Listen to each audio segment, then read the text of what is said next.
we present I'm Sorry I Haven't a Clue, and your chairman tonight, Barry Cryer.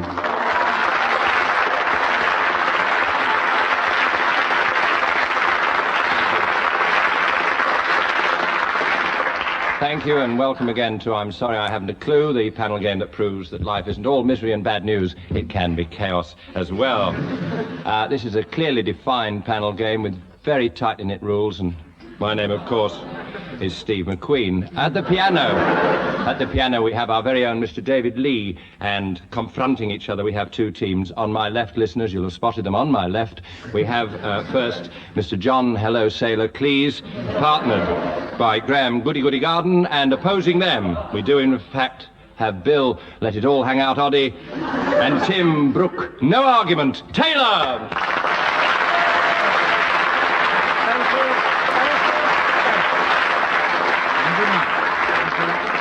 Let us plunge, gentlemen, into the morass of the game with the first round, which is rather evocatively entitled The Singing Sprint. A member of each team will be asked to sing a song as fast as he possibly can, and then a member of the opposing team will then endeavour to sing the same song even faster. The first contestant will, in fact, be Mr. Tim Brooke-Taylor, who is going to endeavour to sing Gilly Gilly Ossenpfeffer Katzenell and Bogan by the Sea, the well-known firm of solicitors. Tim, see how fast you can sing the aforesaid David Lee poised at the keyboard. There's a tiny house by a tiny stream where a lovely lass had a lovely dream, and the dream came true quite unexpectedly, and Gilly Gilly Ossenpfeffer Katzenell and Bogan by the Sea. It was all there. It was all there. A couple of illies strayed there. I'm bearing that in mind, John, as you in fact to say the very same song to see how fast you can sing it. There's a tiny house by a tiny stream where a lovely lass had a lovely dream, and the dream came true unexpectedly, and Gilly Gilly Ossenpfeffer Katzenell and Bogan by the Sea.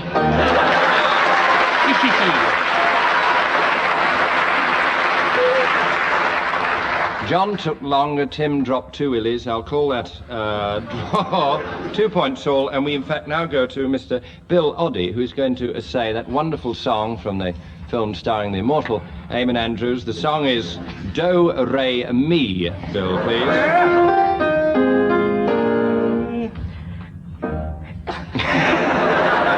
Don't count that, wait a minute. Just taking a breath. Do a dear, a female dear, a drop of gold sun, me a name, I call myself, far long way to run. So a needle pulling thread long, no to pull a dirty, and me with jam and bread, which brings me back to dough. Oh! I made that about 6 seconds, 6-ish. Graham Garden, would you do likewise? Do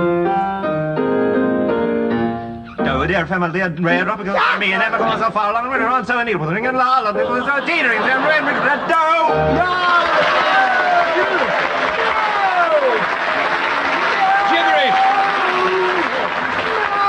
Objection by Mr. Tim Brooke-Taylor. Dear. Pardon? A femal deer. A femal deer? Yeah. I'm going to make that a draw. I'm going to make the whole round a draw. 4 all. Too much gibberish about. The next thing I have to do is to set up something that the teams are going to do later in the programme. You'll keep listening. Late arrivals. We want the names, gentlemen, of rather silly people, or the silly names of people who are going to arrive at a certain function. Would you think of some silly people who are going to arrive late at the musicians' ball? The musicians' ball. And we'll be coming back to that later in the programme. In the next round was going to be on current affairs, but none of the teams had ever had an affair with the current. So, please, you're not kind enough. This round is called tag wrestling, I should explain. Tag meaning tagline, the punchline, the end line of some story. I'm going to give each team the tagline of a story or anecdote, and I shall start with one team who must tell a story ending in their tagline. When I press my buzzer, the story passes to the other side, who must work towards the finishing line that I've given them. The winning team is the one who reaches their tagline first.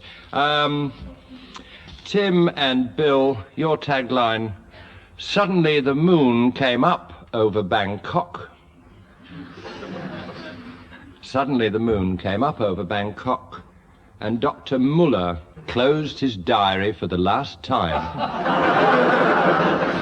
Too easy, but that's the way we started. And at the same moment, simultaneously, we cry, Graham and John are going to construct a story finishing with the line, wham! Exclamation mark.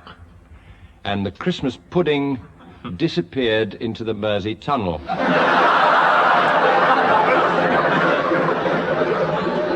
I'm going to recapitulate. They can't touch you for it. The Tim and Bill story finishes. Suddenly the moon came up over Bangkok and Dr. Muller closed his diary for the last time. And Graham and John's story, wham, and the Christmas pudding disappeared into the Mersey Tunnel. There's a sort of 10-second-ish air about this, but we will in fact start with Mr. Bill Oddie. The scene, Bangkok, India. The chief character, Bangkok isn't in India. Well, there is a Bangkok in India, actually, and that's where... Don't distract me. John, please. Meanwhile, several thousand miles away, while listening to news of the events in Bangkok. Tim Brooke-Taylor.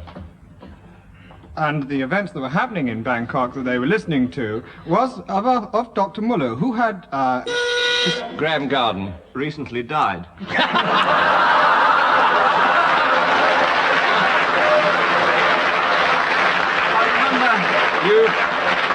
You've got 2 seconds, I Graham. remember it was Christmas, and my father had... You mustn't get applause. Back to Bill. And at that moment, the doctor came in and said, I'm sorry, there's been a mistake. Dr. Muller is by no means dead. Dying, yes. John, But please. there is a phone call from him from his famous footballing son Muller of Bayern Munich, who only this evening are playing Liverpool at Anfield. Tim Brooke-Taylor. but I digress, he said. At that moment, Dr. Muller, newly awakened from the dead, picked up his diary. Graham Garden. Dropped dead. But his son, playing at Anfield, popped into our house to have a slice of Christmas pudding. And said, do you mind if I turn on the television for a few minutes? He turned on the television, what should he see but Dr. Muller? A film of him, dead he was, but...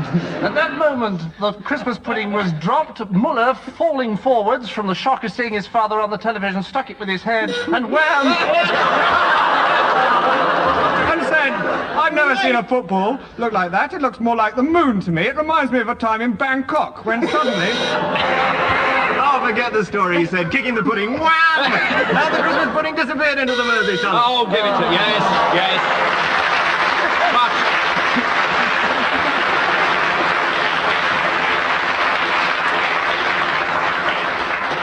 Graham and John 2-0, but we've got to do that again. We've got to give Tim and Bill a chance to savour revenge. Tim and Bill, will you make note of this tagline? Suddenly he removed the Chinese mask, and there stood the Archbishop of Canterbury. Graham and John will meanwhile toy with, oh God, she cried, how can I tell father that the monkey was French? Suddenly he removed the Chinese mask and there stood the Archbishop of Canterbury, Tim and Bill. Oh God, she cried, how can I tell father that the monkey was French? John and Graham. Let's start it the other way round this time. John and Graham, if you've got your tagline. And we'll start with Mr. John, please. Amanda was sitting in the garden one day, watching her father mowing the lawn, when she began to remember some of the... things Tim she'd read Brooke-Taylor. in a book. It was Halloween, she remembered, the story went, and everyone wore masks on their faces. There was a tense hush around the... Graham. At that moment, her father came up. What is this book you're reading, he said. Is it some French novel? You know I can't stand anything French. No, she said, Bill. it isn't a French novel at all. It's a book about Halloween, when everybody wears masks, especially Chinese masks, which have very little eyes, so it's very difficult to see. And, What an John. extraordinary thing, she said, but there is another book inside, almost identical to this, which is... I'm surprised that you mistook it for the same. Tim. Mistook it for the same? Never, she said. It's about Chinese masks and religious cults in the West. Graham. At that moment, her pet monkey hopped onto her shoulder.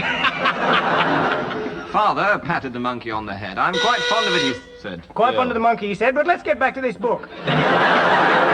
As you will remember, Chinese masks are very little ice, so it's difficult to see where you're going. And this fellow said... John Cleese. To his surprise, in fact, while setting eyes upon the monkey, he was almost sure that it was an old friend of his that he had once met in Borneo. Tim. Then he remembered he'd made a complete mistake. He remembered, in fact, line 43 on page 92 about the Archbishop of Canterbury, who removed... Who had also been in Borneo at the time, as the friend of the monkey. My friend was French, said father. Bill. Said father, and a funny thing happened to him, because he was wearing a Borneo mask, which actually is very similar to the Chinese mask, and might as well be called the same thing, and that also has very little eyes. Amanda, who was in the habit of shouting out extraordinary things for no good reason, shouted, "Oh, God," she cried, "how can I Shabby. Speaking of God, her father came in, and suddenly he removed Name the Chinese dropper. mask, and there stood the Archbishop of Canterbury.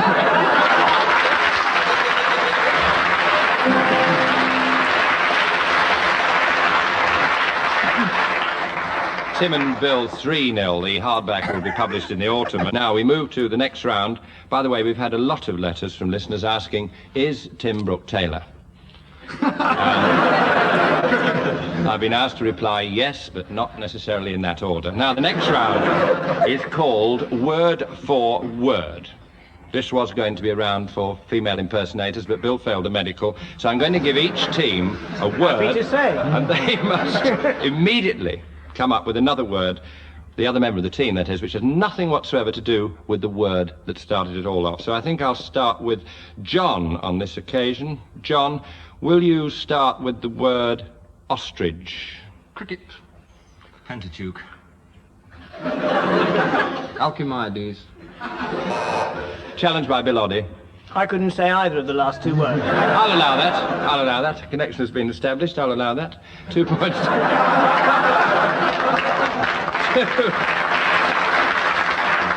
Let's leap over to the other their team, game. and I'll say to Tim Brooke-Taylor on this occasion. Tim, I'll say earring.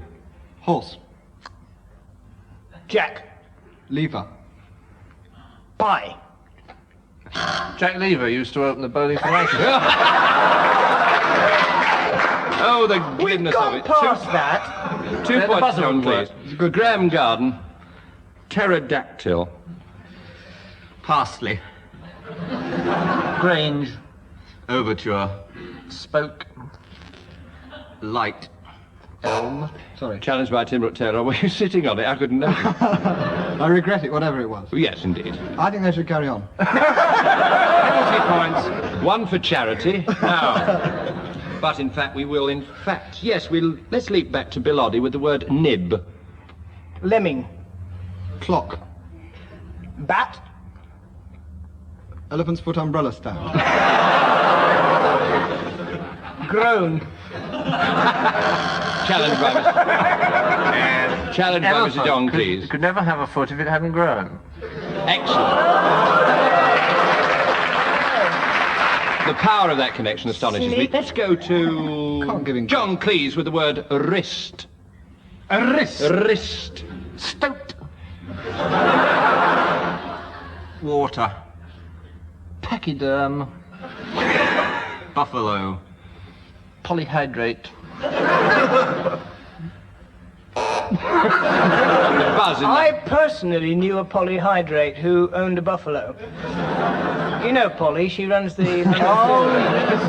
Call a halt. I'll call a halt. I'll give that to John and Polly's Graham. 4 Buffalo points to Farm. 3. Now, each team will give the other team a subject on which they must improvise a 4-line calypso singing alternate lines. There are marks for this for wit and elegance of expression. We'll go to John and Graham first, who are going to regale us, although they don't know it yet, with the Christmas pudding calypso.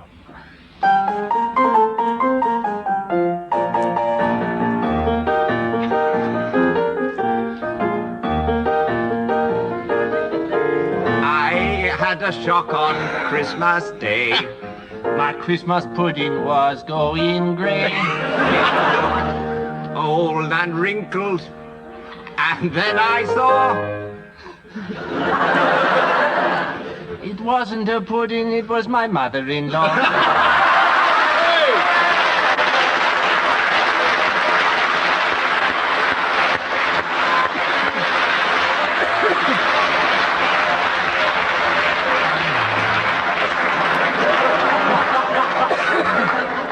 round of Cole Porter spinning. And now we go to Tim and Bill, and they're going to give us, as they suddenly discover, the show-jumping calypso.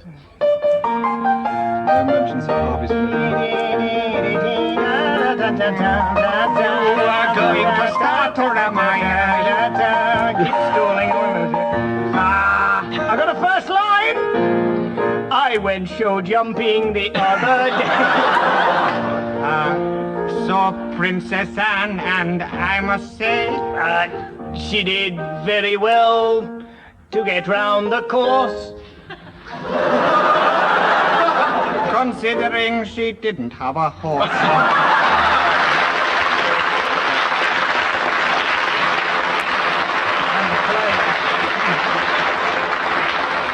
Give the edge. Sir John and Graham there, 3-2. We go to the next round, which is called Sculpt the Sardine, or Carry On Singing. This round involves individual players rather than teams. The first player starts a song, stops singing whenever he feels like it on a particular word, and a player of the other team has to pick it up on that word, but with a totally different song. Let's start with Bill, going to Graham, and then Tim, and then John. So we'll start with Bill. A song, please, Bill, anything you like. I belong to Glasgow, dear. Graham. Ray, a drop of golden sun. Me, a name. Name. It's not something. Name. But you must not believe me when I say there's a tree that lives. You wrote that, didn't you? Just now. He may have done, but it's bound for the chart. You'll be having that one soon. Farrago Which to lives, he gave you. Is it my turn? Lives, Yes, Mr. qualifying. Cleese, lives. I don't believe a word of that. Lives under.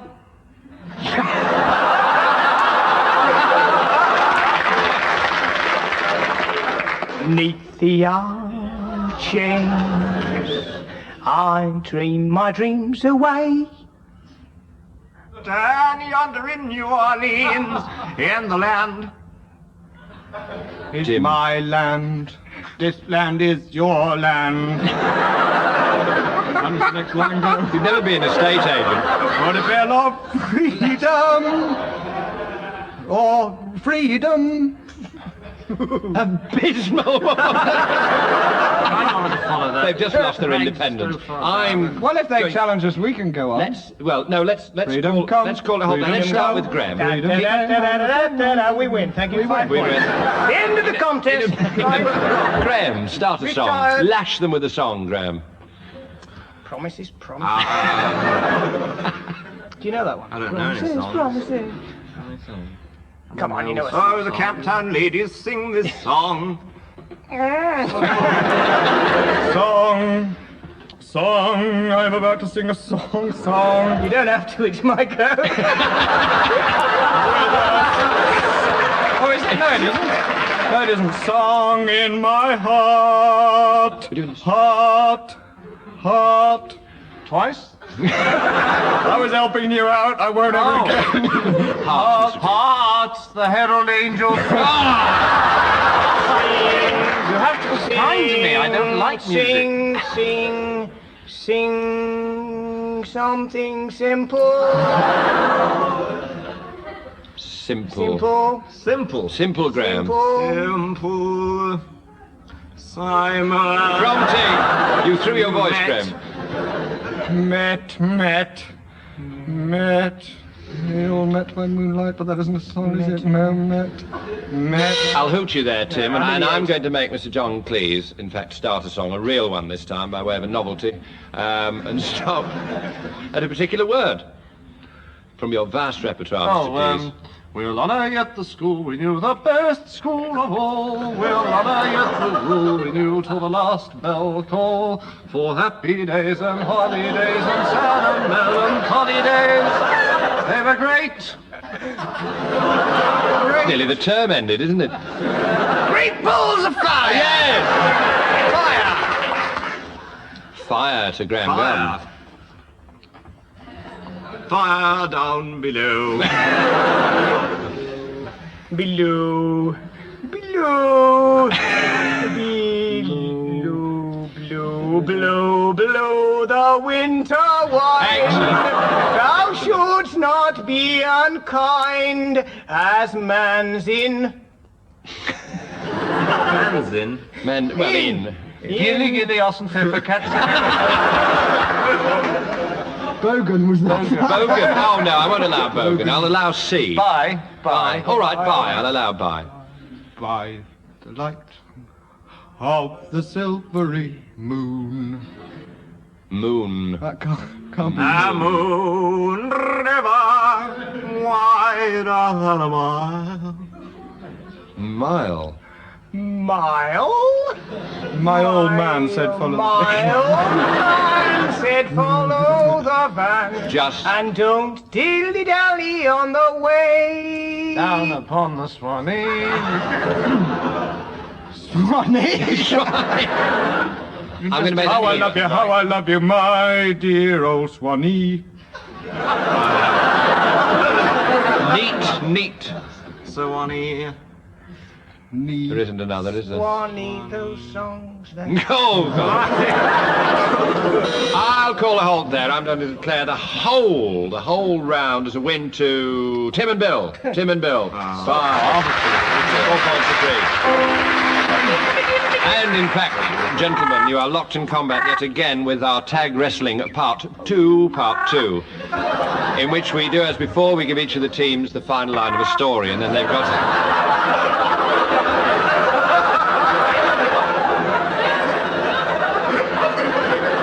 Could we get in the parrot exterminator, please? This is a monologue, not a catalogue. And now we go to... Cat?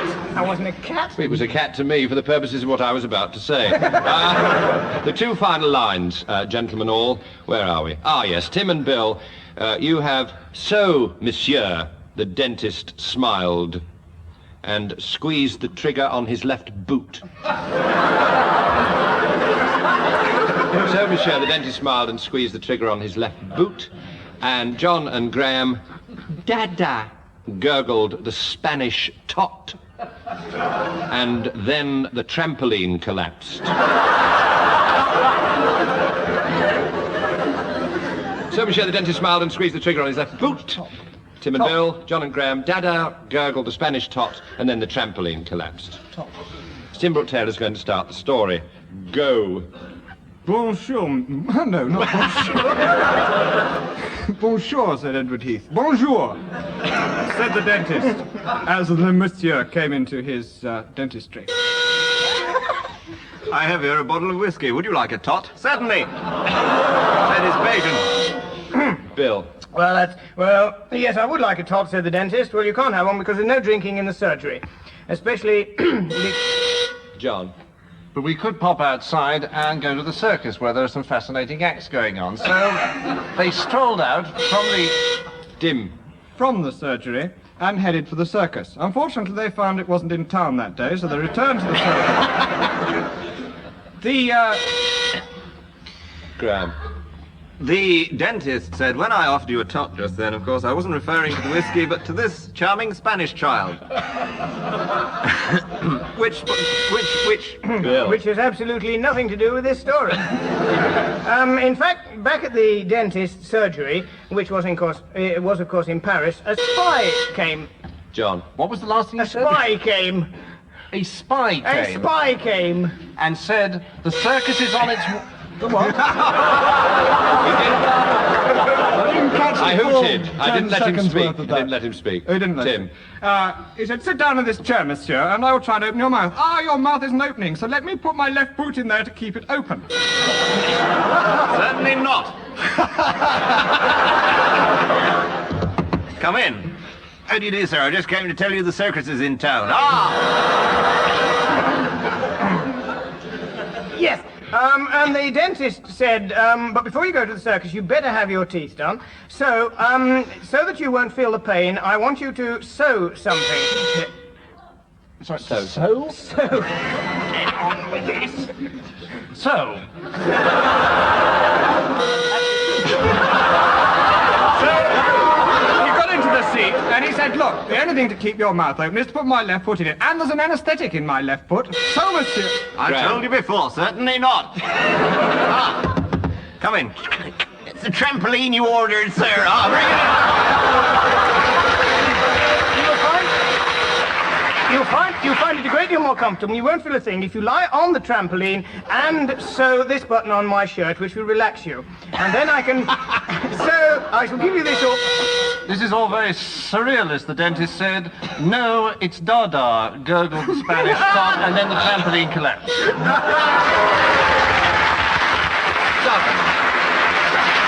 A convincing win there. Sudden eruption of Dada there. The next round is, in fact, where we return to our earlier subject of late arrivals, gentlemen. Earlier in the programme, I asked you to announce the late arrivals at the Musicians' Ball. The Musicians' Ball. John and Graham, any thoughts of the Musicians' Ball? I'm going to score for these as we go along. Mr. and Mrs. Jean-Paul Dance. Dum dum dum. And their son Charles-Louis Dance. Oh. Another arrival at the Musicians' Ball. Mr. and Mrs. Trick Guitar. And their son, Alec. Too off. Mr. and Mrs. Bumps-a-Daisy and their son, Hans, and Hans' niece, and Bumps-a-Daisy.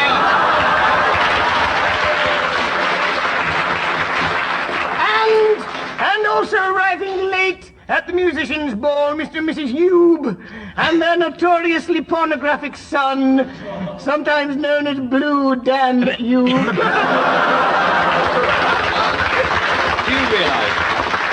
Do you realise what's happened? We've just pulled up to a draw. I know you're going to do more of these. I announced the result of the competition a draw. They're going on. I knew they would. Late It's arrival. 28 all to both teams. And John, Mr. please. and Mrs. Tree Two-Step and their daughter, Millie Tree Two-Step. And Mr. and Mrs. Evening and their children, Sam and Janet Evening. Who are not It's good admitted because night. they are too old. In that case, Mr. and Mrs. Launo Jazz Music in here. And their mama, Donna Launo Jazz. Oh! It's good night. And It's all also Tim. coming in closely behind them, their friends, Mr. and Mrs. Walls, came tumbling down, and their son, Andy Walls, came tumbling down. That's it. Will you write it on Not the to head? mention an extremely upper class. And the one-legged composer and his Schubert.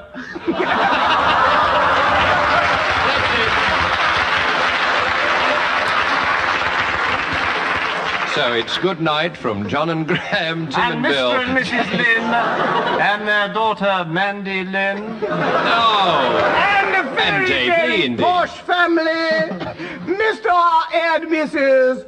Court Orchestra, and their daughter, Palm Court Orchestra. Mr. and Mrs. Logan and their son, Barry Logan. Mr. and Mrs. Doctors Batten and their son, Doctors Batten. Mr. and Mrs. Organ and their son Hammond. Mr. and Mrs. Bear's Picnic. That's it. Good night, all. Good night. That's it. Definitely. Round of applause.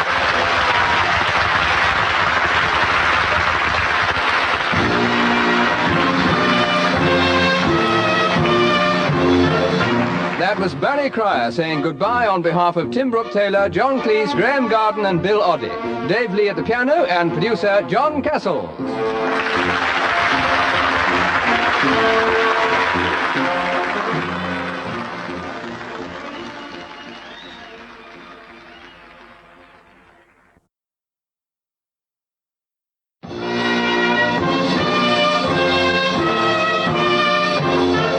We present I'm Sorry I Haven't a Clue, and your chairman tonight, Barry Cryer.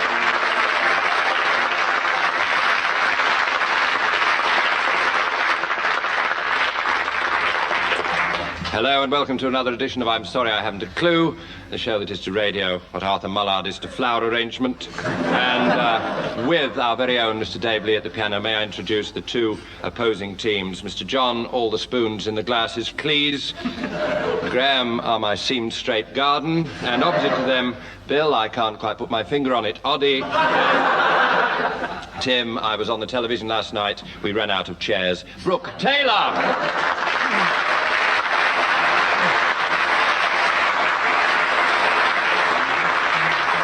Let us plunge headlong into the first round, gentlemen. The first round is our singing musical. Not that those are necessarily relevant. Singing relay. In this round, one of the players of each team starts off a song, and he and his partner must sing a duet, but each singing alternate words.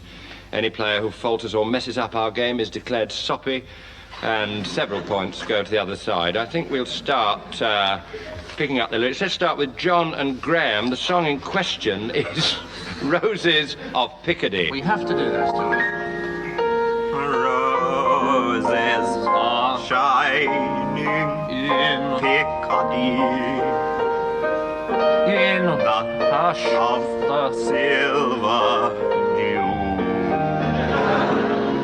Roses are flowering in Picardy, but there's never a rose like you. And the roses will die with the summertime, and our roads may fall apart. But there's one rose that dies not in Picardy. 'Tis the rose that I keep in my heart.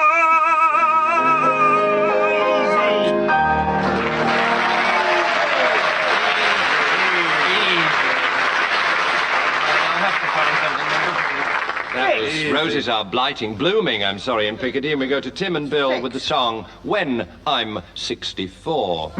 When I get Older, losing my hair many years from now, will you still be standing me a Valentine birthday greetings bottle of wine. if I'd be out till Quarter to 3, would you lock the door? will You still need me? will You still need me when I'm 60.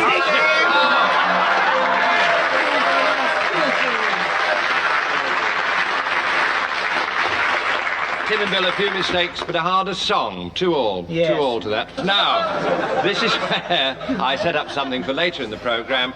Gentlemen, I'm going to ask you to announce some later rivals of a particular function, and we'll ask you their names later. Will you please specify the later rivals at the Mechanics Ball? The Mechanics Ball, gentlemen. Later in the programme, we shall return. We move to our first session of tag wrestling in this programme, ladies and gentlemen. Tag meaning a tagline, the end line of a story. I'm going to give each team the tagline of a story or an anecdote, and I shall start with one team who must tell a story ending in that tag. When I press my buzzer, the story passes to the other side, who must work towards their finishing line. The winning team is the one who reaches the tagline first. Tim and Bill, would you construct a story that finishes, because we were driving on the right-hand side of the road, we couldn't see that the elephant had deflated. Whilst we were driving on the right-hand side of the road, we couldn't see that the elephant had deflated. John and Graham. Mamma mia, shouted Macpherson. Whipped off his gas mask and revealed he was not the ice cream man he claimed to be. So it's Tim and Bill with because we were driving on the right-hand side of the road, we couldn't see the elephant had deflated. John and Graham, Mamma mia, shouted Macpherson, whipped off his gas mask and revealed he was not the ice cream man he claimed to be. We will start with Graham Garden. See who's at the door, dear, said Mother. It's Mr. Macpherson, the ice cream man. I'm flying. Tim. Come in, Mr. Oh, it's not you. It's the AA man with our route map for France. Thank you very much. We can set straight off, and over the channel we went, and there we were, driving on the right-hand side. John. In France, we're not encountering any problems whatsoever, it being a country notoriously absent so far as elephants are concerned. Bill. And so we continued on down to Africa. French equatorial Africa, where of course they all... Graham. Well, by chance, our motor car broke down, but luckily we got a lift home on Mr. McPherson's ice cream van. Tim. A notoriously unreliable vehicle. 100 yards we got. Just at that moment, around the corner came a wild elephant. Nothing came round the corner, John. Nothing came around the corner. McPherson nipped off, mended the tyre, and returned resolutely on the left-hand side of the road, dodging all the traffic coming straight at him. Bill.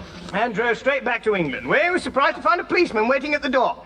He said, "I have to charge you with driving on the wrong side of the road." Graham. Take us there for? Nonsense, said McPherson, denying it. And saying that he was not, in fact, to blame for what he had done. He said, "McPherson, when we were not drunk, Constable, I swear it was an elephant. I know that we have been later told that, in fact, it was a balloon, like an elephant, that was inflated." But this John. is on account of my selling intoxicating ice cream. Rum flavoured. With little bits of pistachio nuts and some of that pasta, the special pasta that they get from, An excuse that may be, and that explains exactly why you were drunk. John. Exactly why you were drunk. And because we were drunk, we were driving on the right-hand side. And we couldn't... Graham. Good heavens, said McPherson, I think that's my mother. Tim. "No," said his wife, "it's an inflatable elephant." At that moment, Constable... admitting that they were practically indistinguishable. The elephant deflated, thus making it practically impossible for it to be Bill. deflated again.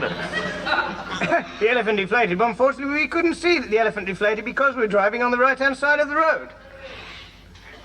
And therefore we couldn't see that the elephant had deflated. It was wrong way round, but they got there finally. There, Timmy, we'll return.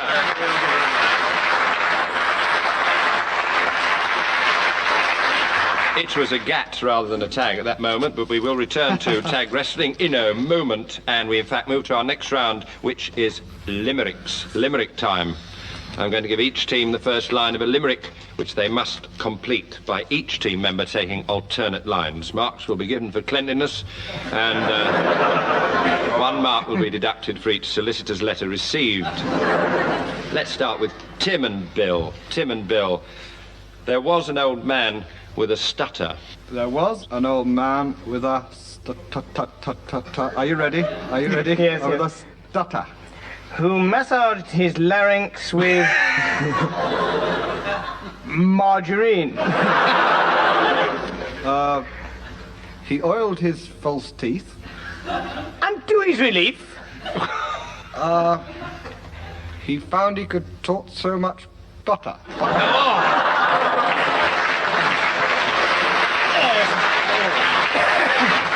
We go to John and Graham, who are going to tell us about there was a young fellow from Troon.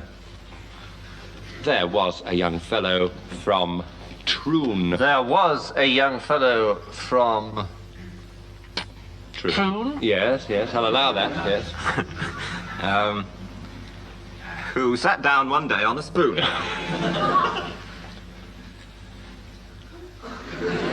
He said, that's so nice. But I won't do it twice.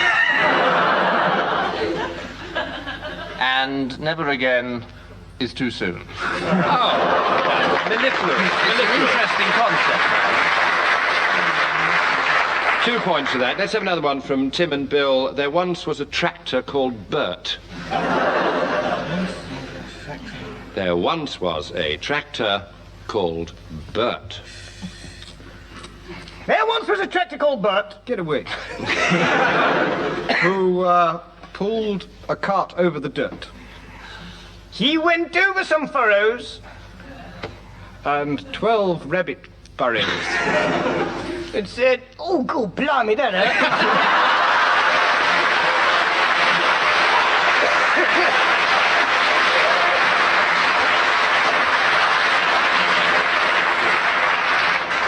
Magnificent, said he impartially. 3 points. But John and Graham, a chance to hit back with, there was a young lady so coy. There was a young lady so coy. There was a young lady so coy That she'd never been out with a boy. so she... Caution, Graham. Good evening, officer. We've got some visitors in the studio. Do sit down. Go on, Graham. So she hid in a sack And lay on her back.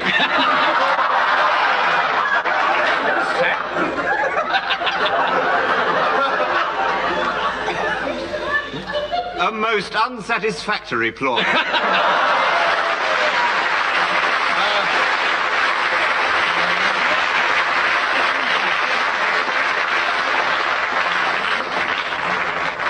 Now, the next round is called I Want to Be Brian Ricks, or Word for Word.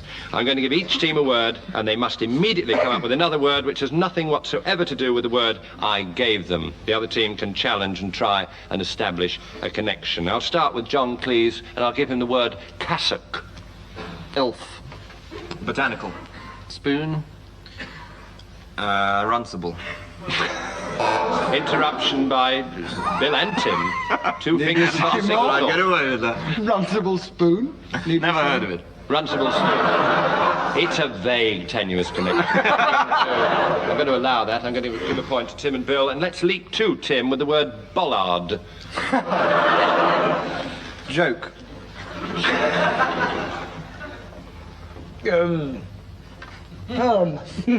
Catherine wheel. Pie. Hassock. Stoat. Cathedral. Bush baby. Fire engine. Gnu. Neanderthal man. Odd. Challenged by Graham Connection Garden. between GNU and Neanderthal man. The spelling. Not allowing that. No. That's 2 points to Tim and Bill for silliness. And now, Graham, here's another punishment. Your word crypt. Artichoke. Polyandry. Muscle. Adidocokinetic. Epoxy resin. Salt. Interruption by Bill. It's maybe an old wives' tale, but I was always told that if you do have epoxy resin, salt is a very good remedy. I'd heard It is that, an old Bill. wives' tale and you get no marks. No. I'd heard that too, Bill. Bill and I shared the same old wife for quite some time.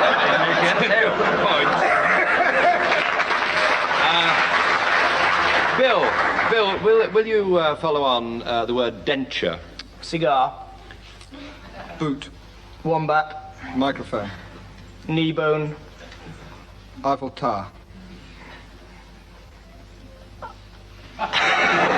Pomegranate. Wombat. Repetition. Repetition. That's That doesn't- not in that's the not in the rules. rules, actually. Not Well, in we the ought to rules. put it in. One I for think silly we- buzzing for Tim and Bill. One for silly buzzing. Yes. They say Bamber Gascoigne started like this. I can't see it. Our next round. Our next round is musical. And many of you do not know that Mr. Brooke-Taylor insured his voice for £10,000 and had a whale of a time with the money. This round involves individual players rather than teams. The first player starts a song, stops singing whenever he feels like it, and a player on the opposing team has to pick it up on the word at which he stopped and start a completely different song, starting with that word. Let's start with Graham. Happy days are here again. Again. Never say never. Again, again. Oh. 'Cause here I am in love again. It's just a thing I said I'd never do. Do.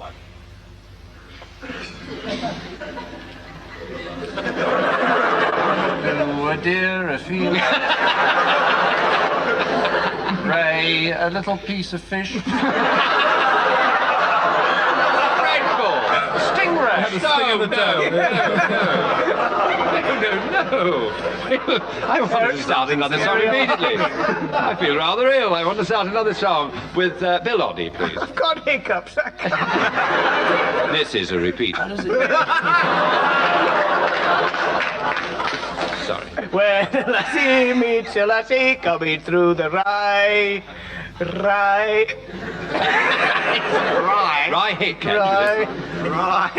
to Graham. Rye whiskey. Rye, a piece of golden Excellent. me a name I call myself. Self. Go on, I'm enjoying it, Graham. Self. Myself. A racing flower is something you buy. McDougal's is the name.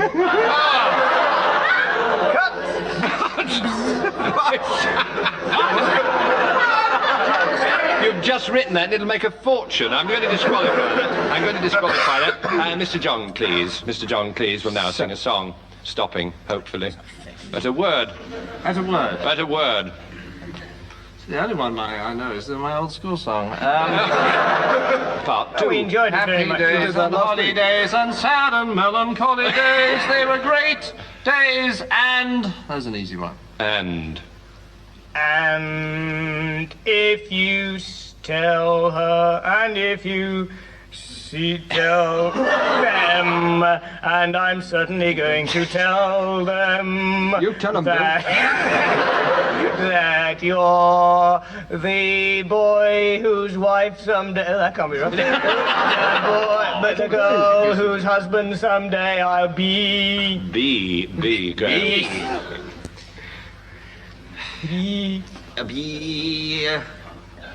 I'll be a cause. Because one word, not because.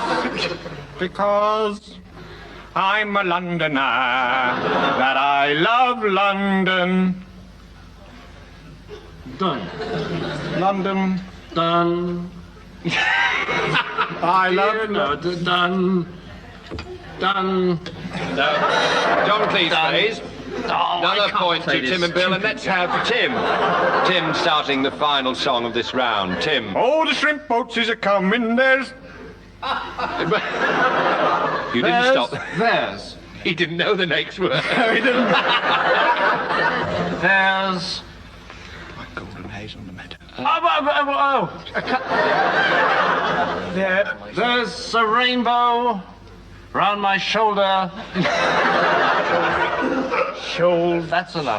Shoulder. Over my shoulder. Goes one leg over my shoulder. Two lovely black eyes. What a voice. What a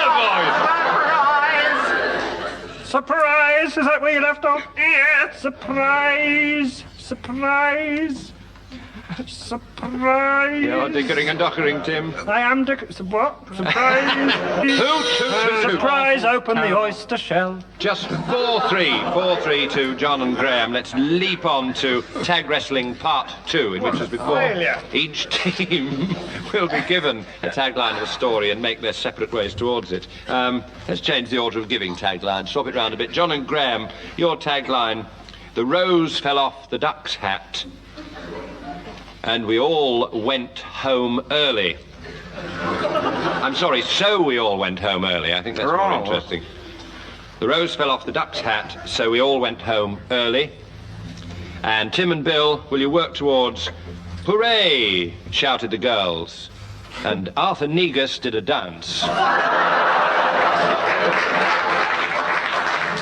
So it's the rose fell off the duck's hat, so we all went home early, for John and Graham, and Tim and Bill, hooray, shouted the girls, and Arthur Negus did a dance. Tim and Bill, will you start your story, please? Well, said Arthur Negus, using another voice from the usual. This is an interesting little clock here. I see it has little figures. John, please. Clock. It's in the form of a duck. I've never seen one like this in my whole life. And look here, on the top of this clock is a sort of hat. Bill. And he handed the duck with the rose on top of its head to the next contestant, who unfortunately dropped it and smashed it into smithereens. Not to worry, said Arthur. I'll mend it in a jiffy, and he did. And incidentally, he said... Tim. He said, I feel like a bit of duck and ate it. And he was then given the next object. And he said, yes, I'd pick it. But in his haste to identify the next object, I don't know why I'm talking like this because it's not relevant, he omitted to notice the duck's hat, which was quite indigestible. Bill. And lying on the floor, so he kicked it out of the way and picked up an antique banjo. This, he said, I would like to play, but unfortunately I need a little encouragement. Graham. Nobody was prepared to encourage him very much to play the banjo. He said, let's go home. And Arthur said, certainly. Tim. And he said to one of the other contestants, what's your name? And he said, Ted Ray. He said, who? He said, Ray. At this moment I walked into the studio, holding the usual rose between my teeth, and placed it on the duck's hat, which was lying underneath Bill. And Arthur said, if you're Ted Ray, I'll do a little dance. Now, what was your name again? Who? And the girl... Sadism, I love it. My name is Irrelevant. Arthur Irrelevant. At that moment, the rose, which was on the duck's hat, the rose... Rose. And he said, who? I'm sorry to be so inquisitive. Ray! Shouted the girls. And Arthur Negus did it. Excellent.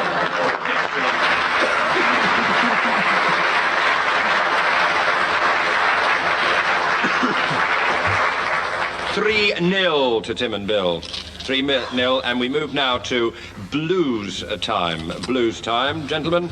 I'll give each team a subject on which they must improvise a 4-line blues, singing alternate lines. And there are marks for wit and ethnic feel. Ready, upon you? Yes. Blues time, and I'll give you the subjects. John and Graham, will you compose a Lady Godiva blues? A Lady Godiva blues. Thank you, Dave.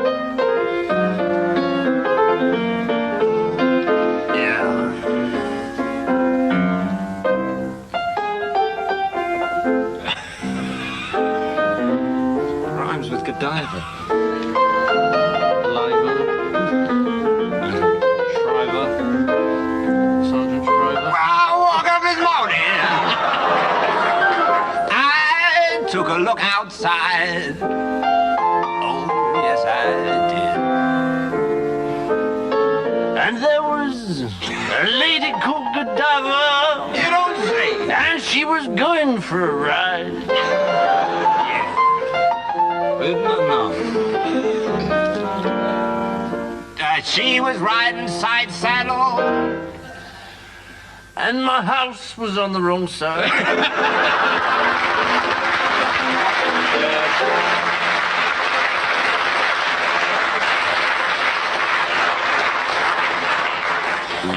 Like it. Tim and Bill, will you give us the Napoleon blues? The Napoleon blues. Dave will introduce it slowly. Well, I woke up this morning, found Napoleon by my side. Spread it out, baby, it's like a library fan. I repeat that if you want. All right, yes, I woke up this morning. Good for you. No, I didn't. Napoleon wasn't by my side. I just lied in bed all day. So I said to myself, what a wonderful world. Well, at least I tried to triumph with light inside. Had the real authentic messiness. Let's go to John and Graham. Give them another subject for blues. Gentlemen, would you like to say a blues on the subject of a rubber dinghy? The rubber dinghy blues.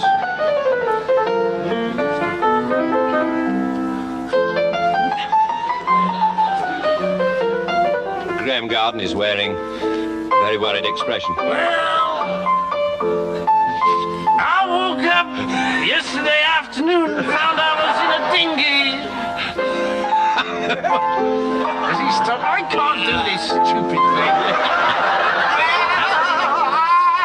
Just lay there, trying to think of rhymes for rubber dinghy, such as Pingy.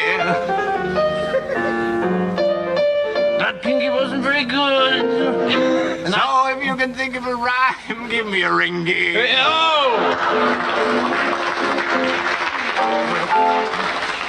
Surging to a triumphant climax, Tim and Bill, the electric toothbrush blues. The electric toothbrush.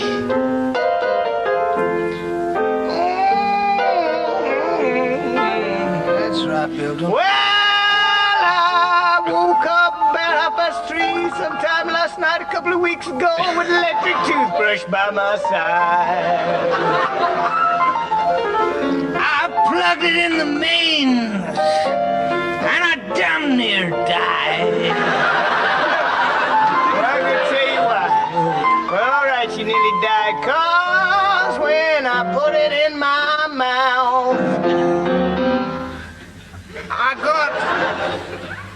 got a toasted tongue and my gums near fried.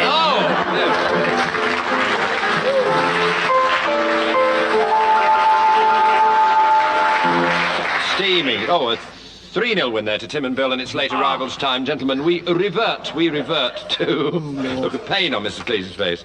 We revert to our late arrivals at the Mechanics' Ball, gentlemen, starting with John Cleese, who arrived late at the Mechanics' Ball. Mr. and Mrs. Drover and their son, Alan Drover. A Land Rover. arriving late at the Mechanics' Ball, Mr. and Mrs. Ing Station and their son, Filling Station. And arriving from Sweden, Oh, yes. Mr. and Mrs. Grease and their son, Axel.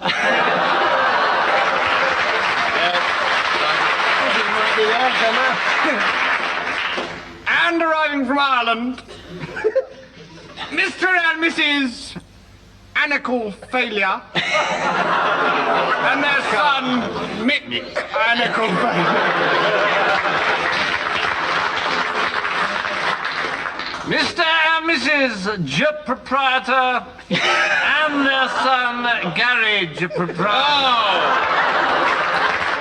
And arriving from the north of England, Miss and Mrs. Freeze and their relations, Uncle Freeze and Auntie Freeze. They never stop. Tim and Bill, a runaway win on this programme, a runaway win. You're winning at the moment. They're going to go Well, on. let's consolidate and rub their little noses into the ground. Let's keep very quiet. It's the last. Mr. and Mrs. Talbot and their son, Beam Talbot. So it's good night from me and And Dave Lee. Mr. and Mrs. Earth. Think about it. Mr. and Mrs. Earth Gear and their son who's just entered the church, who is, of course, the Rev Earth Gear. Usually followed by Mr. and Mrs. God and their son, who is so unpopular and unpleasant that his name is Mud God. If you have any ideas, write to me, David Kossoff, BBC, 5 to 10. Not to Christian, 6 mention to 9. Mr. and Mrs. Iculated Lorry and their son, Art Inculated Lorry. I resign. Good night all from John Cleese, Graham Garden, Screen wiper and Brooke-Taylor their and Bill Welsh Oddie. son, Wind Screen Wiper.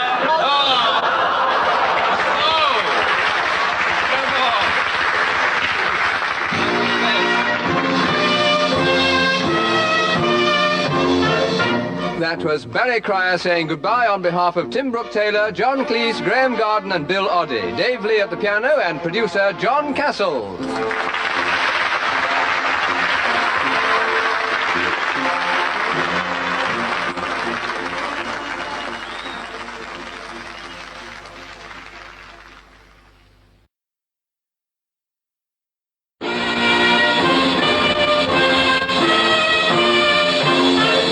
We present I'm Sorry I Haven't a Clue, the panel game and your chairman tonight, Humphrey Littleton.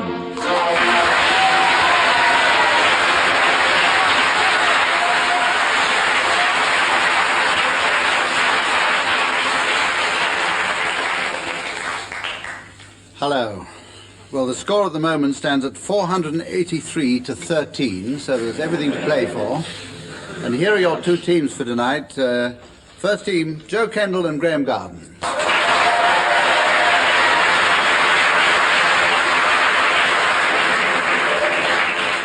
And opposing them, John Cleese and Tim Brooke-Taylor.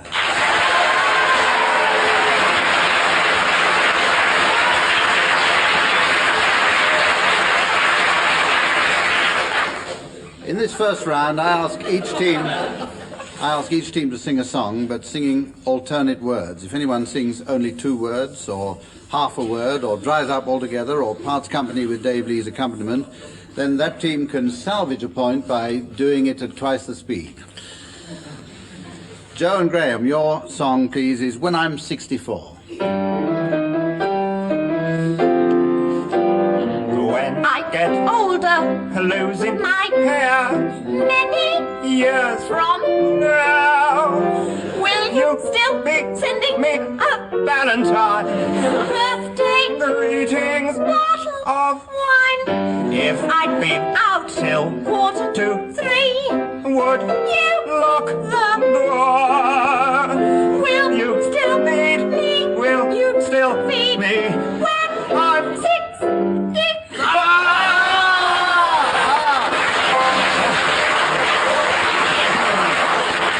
Joe Kendall fell at the last fence, so will you do it at twice the speed and see if you can get through it?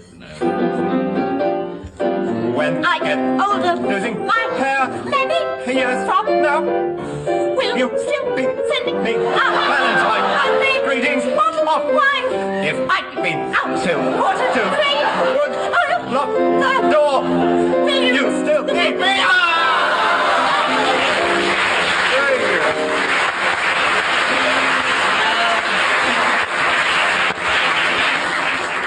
That was pretty good. 3 out of a possible 2. Now, Tim and John, your song is Rudolph the Red-Nosed Reindeer. Rudolph the Hey, that's a bit fast. It's been an objection. Oh, well, come on.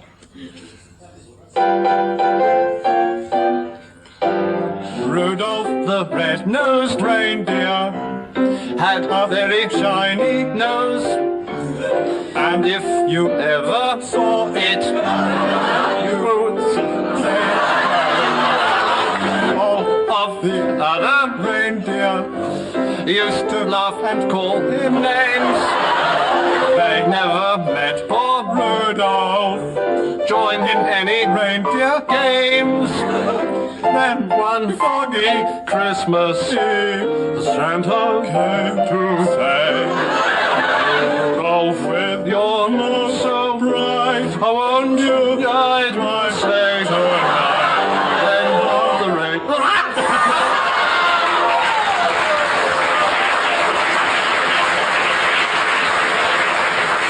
It was longer than theirs, Uncle Hump. You can redeem a mark by singing that at a... There we go. Rudolph the red-nosed reindeer had a very shiny nose, and if you ever saw it, you would even say it glows. All of the other reindeer used to laugh and call him names.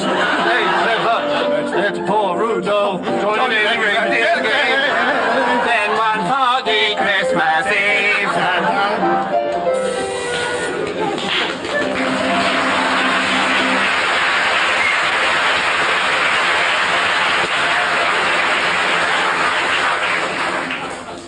Two marks for that version, making the score 3-2 at the moment.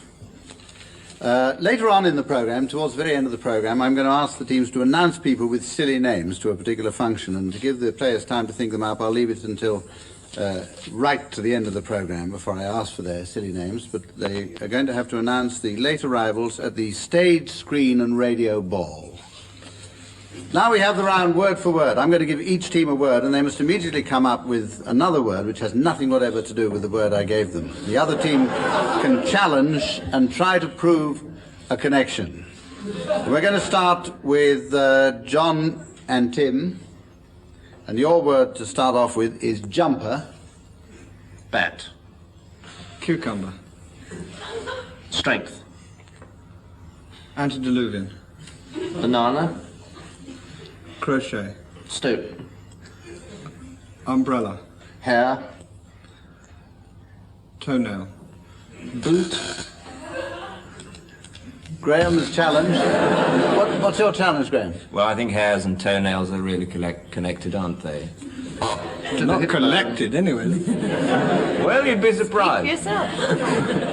Well, yes, I'll allow that one. Ooh. On the grounds that rhinoceroses' toenails are made of hair, I'm told. Yes. Yes. Absolutely true. Every word of it.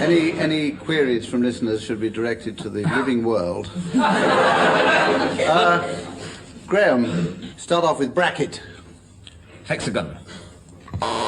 Challenge from John. Geometric terms. Quite, exactly. 2 points. And the next. Now, one to Graham there, because it's not a right. geometric. Bracket's an architectural term. Well, algebraic.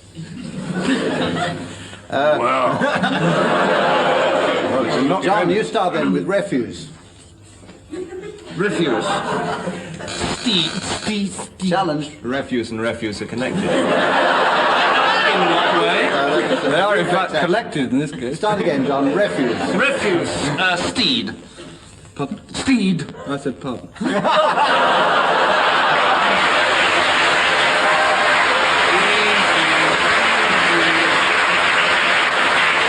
Adiadocokinetic. Elephant's foot umbrella stand. Stilton. Crumpet.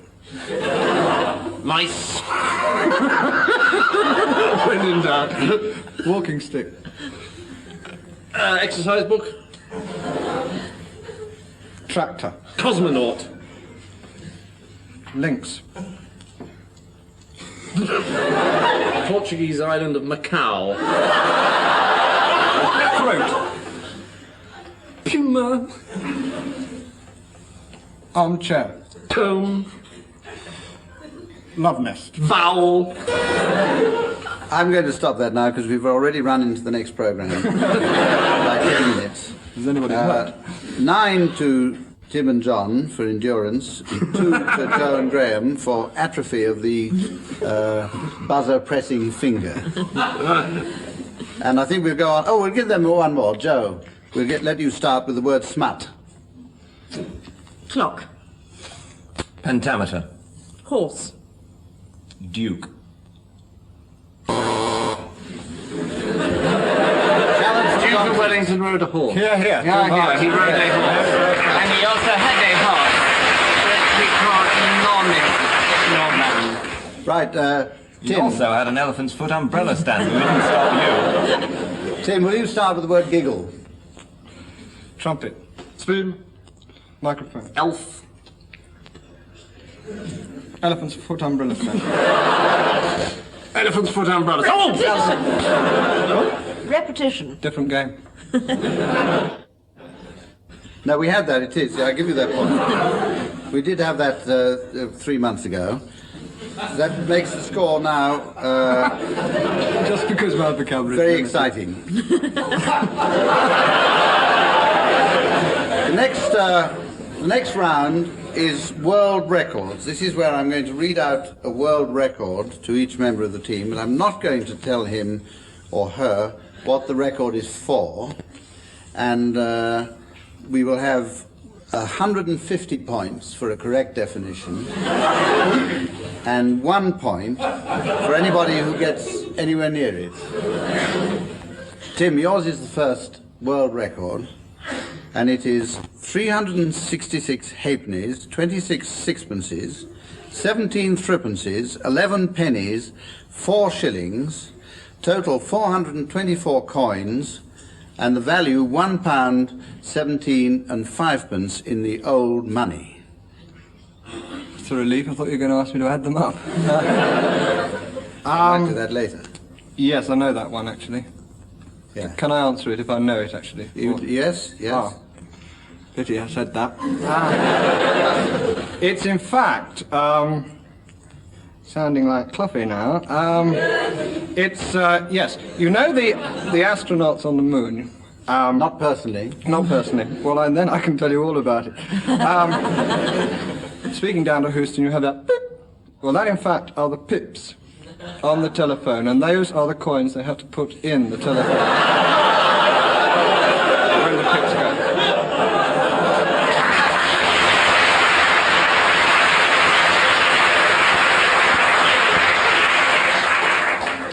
You mean £1.17 and 5 for 3 minutes, is it? Isn't that right? Oh, I don't think it's as much No, as it's 3 more minutes. than that. Yes. It's gone up.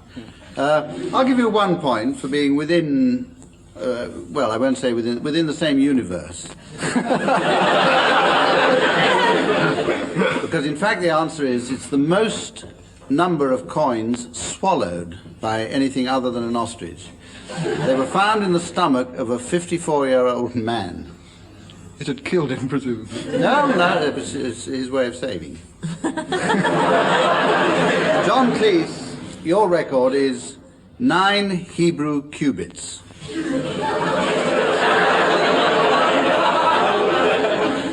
Well, a cubit, as far as I know, is 4.5 inches, so 9 3 is 36, so 30 is 40 and a half. 40 and a half inches, so it is the greatest height ever reached by an Egyptian space probe.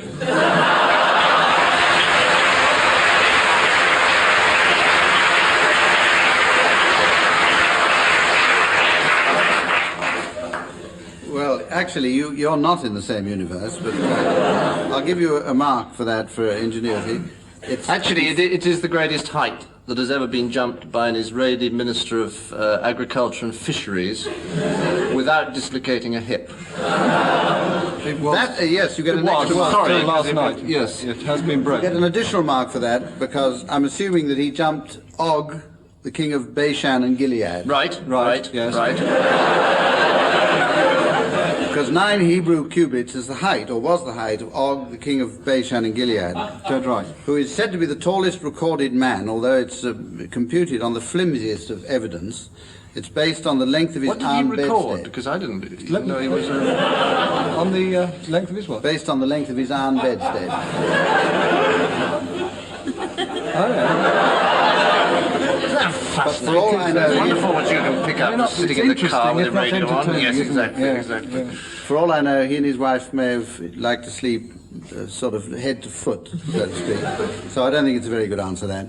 But still, you get your 2 marks for that. Graham Dunn, your record is 160 million times from June 1948 to June 1956, a total of 8 years. 160 million times in 8 years. 165 days a year. It can't be that, surely. 160 million times. Yes, I know. It is, in fact, the newspaper stuffing record held by a man in Cleveland, Ohio. Is that right? Anyway, it is. And The right continent. he in fact stuffed 160 million copies of the Times into the ear of a live Thompson's gazelle between those dates in the space of 8 years. Is that right? I'm assuming that as a result of that, he then set up the longest recorded attack of hiccups. Is that right? Yes, that's what I meant. Well, you get your 2 marks. I thought it was the gazelle. Yes, he was in fact not from Cleveland, Ohio. He was from Los Angeles. Jack O'Leary was his name, and he hiccuped 160 million times in an attack lasting 8 years. Of the 60,000 remedies that he tried, only one eventually worked. And you get an extra 15,000 marks if you can tell me what that is. But can't wait. Death. It was a prayer to St. Jude. the patron saint of lost causes. Right, Joe, it's your... you get 2 marks for that, Graham, because you were very, very close to it. Joe, yours is a simple one. 15,000 nudes. It's all the members of the House of Commons, the House of Lords, the staff of Buckingham Palace, and the entire civil service without their clothes on. Could well be, actually. Be interesting to see if it is. I think the latest figures show Who, back in the year 1964, 1 year before it closed, visited the L'Île du Levant nudist camp. Is that right? That's absolutely Yes, what I was thinking of. Because this is the number of people in the world's largest nudist camp, which is the place I just said and can't pronounce again. It contained 15,000 naturists, and it was a nudist camp until 1965, when it was taken over by the French Navy for defense purposes. Is that the bare facts? Exactly. Now we have the round that's called misleading readings. Each team will be asked to perform a short scene from a well-known work, classic. And the other side must guess what it is. They're going to, naturally enough, perform it in disguised accents. Joe and Graham, your reading first of all, please. And Joe and Graham's reading is from The Three Sisters by Anton Chekhov. The audience now knows the answer. Joe and Graham, away you go. They called you Major for some reason or other. Wow, that's it, yeah.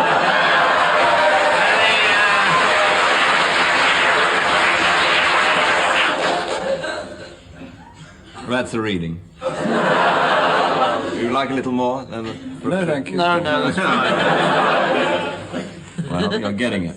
The lovesick major, that's what they called me. In those days, you only had a moustache. Oh dear, how much older you look. How much older? Yeah, well, I was still a young man in the days when they called me the lovesick major. I was in love with a different now. But you haven't got a single grey hair. You've aged, yes, but you're certainly not an old man. Nevertheless, I'm turned 42. Is it long since you left Moscow? That's a clue. 11 years. What was the street you lived in? In the Staraya Basmalaya. How funny, we did too. Yeah. That's the end, is it? Yeah, you're telling me. We have a clue there. I think this is probably one of the earlier pieces by Stolnikayev or possibly Razmolnikov. What do you feel? Yes, first time at Wembley. Yes. I think he's going to be the sweeper up, and I think Chekhov's probably going to be one of the strikers. I should think so, yes. I think we'll put him down the middle and... A little more attack, I think, is required on the side. Yes. We reckon it's Russian.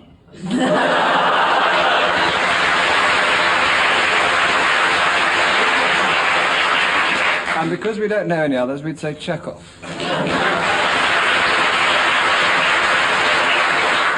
Now we're pushed. It's not, as John says, seagulls over Sorrento. No, I don't. I'll give you a clue to the extent that I thought it was by Louisa M. Alcott. Louisa M. Alcott. Little cherry orchards.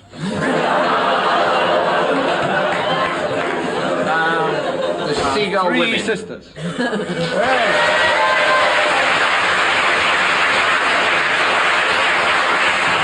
I dare after a bit of help, so you get 2 marks for that. And will you, Tim and John, give your reading now for Joe and Graham? Which is, of course, from William Shakespeare's Henry V. Put off your maiden blushes, avouch the thoughts of your heart with the looks of an empress. I am thine. That is as it shall please the roi, mon père.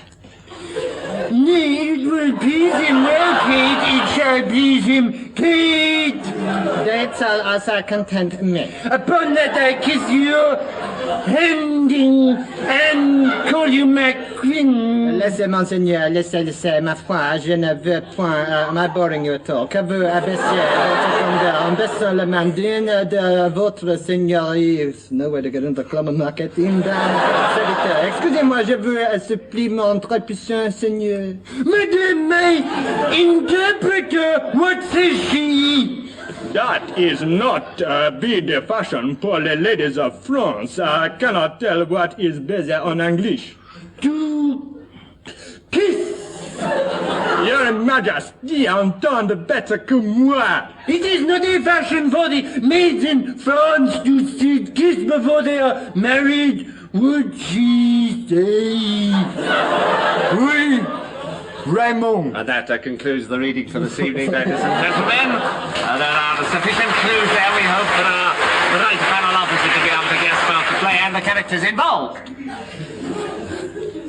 Joe Kendall and Graham Garden, can you identify that? Yes, well, there was there some French in there somewhere? No. Not really, no. No. No, that was misleading at first. Otherwise, it sounded very like...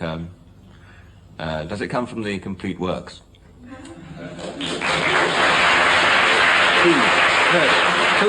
Whose complete works? Whose? Things. You know, Thing. the Shakespeare one. Oh, the Shakespeare, no. Yes, it does. Yes, it does. Yes, William. It's his brother, William. William Shakespeare? Yeah. Shakespeare Brothers. Now there's a clue, because they only wrote one play, the Shakespeare Brothers. It's a historical play, and it's one of the 5 Henrys in it, one of the 8 Henrys. Make up your mind. Which? One of the 5th 5, of one the of the 8th. 8. Which? 5th of the 8th, fair enough. Henry the Yeah. 5/8.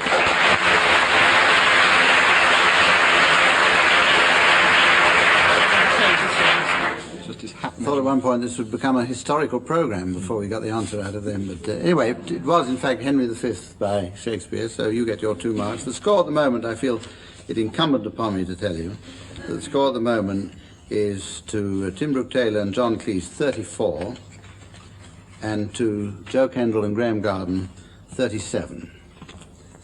So it's really become jolly tense.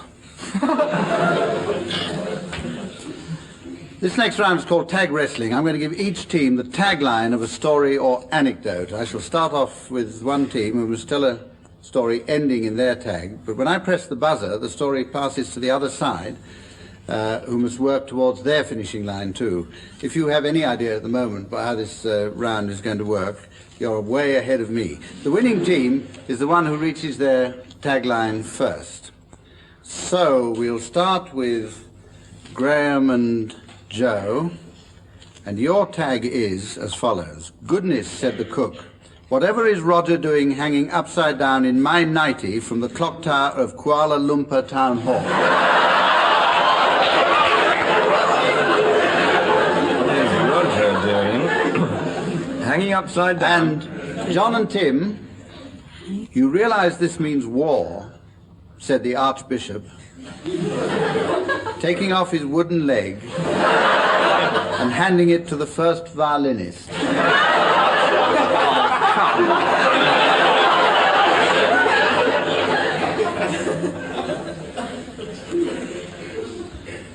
Joe and Graham, to start this story off, please.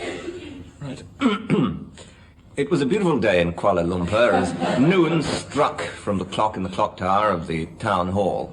Cook was hanging out her washing when Roger, her boyfriend, crept up behind her and said, Roger, what are you doing here?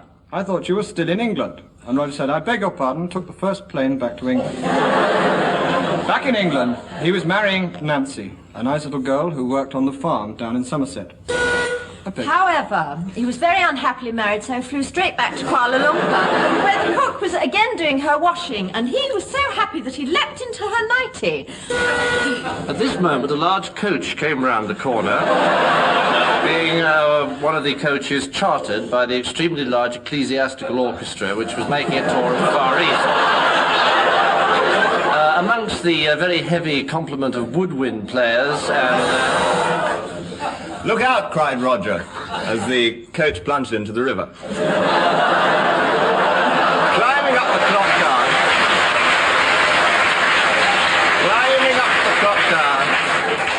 Still in the 90, he rapidly approached Cook once again, but unbeknownst to her, he slipped on a bar of soap. Oh. Just in time to avoid the second bus load. Orchestra drove up. Out leapt the Archbishop, wooden leg in hand. But Roger ignored him, and as he was a campanologist, he climbed back up the clock tower in order to ring the bell. Seeing him at that moment, the cook said, "Goodness, head the cook, whatever is Roger doing?"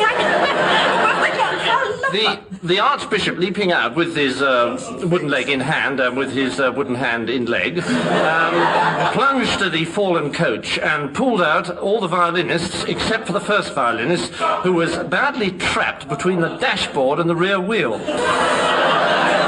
Interesting. Roger, seeing this, laughed so hard that he slipped off the clock tower. His nightie caught halfway down, and Cook, looking up, said, "Goodness me, what is Roger doing hanging upside down in my nightie from the clock tower of Kuala Lumpur Town Hall?" Yes.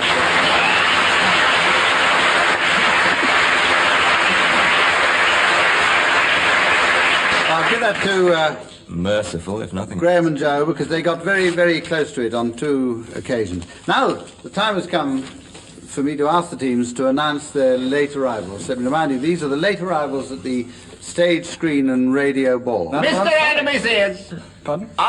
Starring Glenda Jackson. And their daughter, Elizabeth, starring Glenda Jackson. Mr. and Mrs. Earth Island Disc, introduced as usual by Roy Plumley. And their son, Des Earth Island Disc. Mr. and Mrs. Oswald and their son, Tom. Lord and Lady Box Jury. And their son, Duke Box Jury. An elderly gentleman. Mr. and Mrs. Ick Roundabout. And their daughter, Madge. Ick Roundabout. How about the intellectuals, Mr. and Mrs. Loaded. Snee, and their daughter, Claire Snee. Yes, Where are the intellectuals tonight? Very clever, very French. rather short on intellectuals. Who's If we turn? have no- Mr. and Mrs. Cording Studio and their son, Rick. At this point, I'm going to tell you that the score is absolutely level pegging, with Joe and Graham at 77 and Tim and John at 84. So unless there are any further arrivals... Mr. Provided in the doorway. David Jacobs and his good friend Annie questions. Mr. and Mrs. Abita and their son, Alf. The time has really come to say that that's the end of this edition of I'm Sorry, I Haven't a Clue. And it's our thanks to the contesting teams, Joe Kendall and Graham Garden.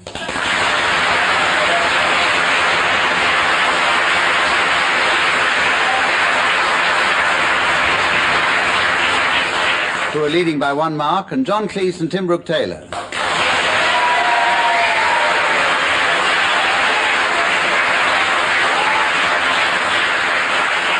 Who are leading by 3 marks. Dave Lee at the piano.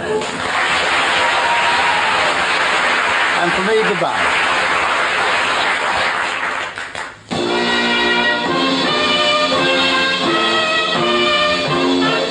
That was Humphrey Lyttelton saying goodbye on behalf of Tim Brooke-Taylor, John Cleese, Graham Garden and Joe Kendall, Dave Lee at the piano, and producer John Castles.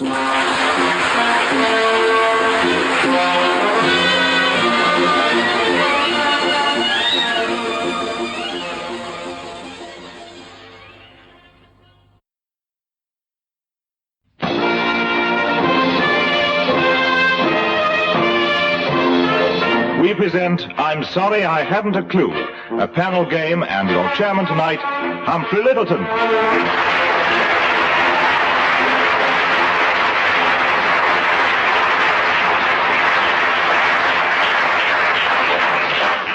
this is the last program in this series, so those of you who aren't asleep will be on tenterhooks. I'm going to tell you that the two teams this time are Joe Kendall and Graham Garden.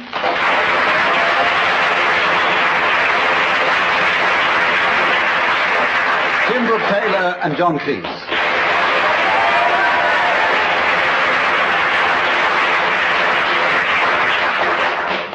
And in this first round, I'm going to ask each team to sing the words of one song to the tune of another, starting with Joe and Graham. Will you sing the words of Yellow Submarine to the tune of I Was Born Under a Wandering Star?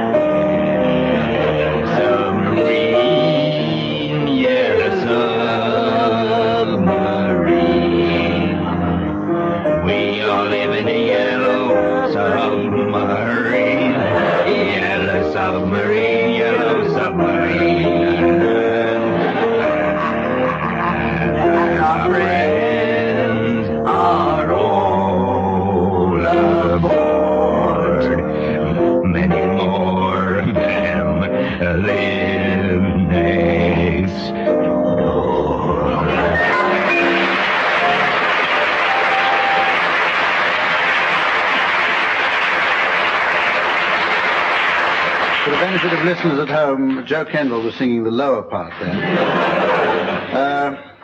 2 marks for that, I think. I don't know why. Tim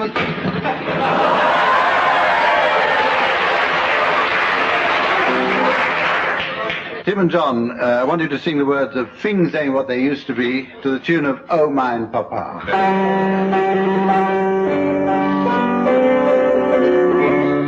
They've changed our little valley into a bowling alley, and things ain't what they used to be.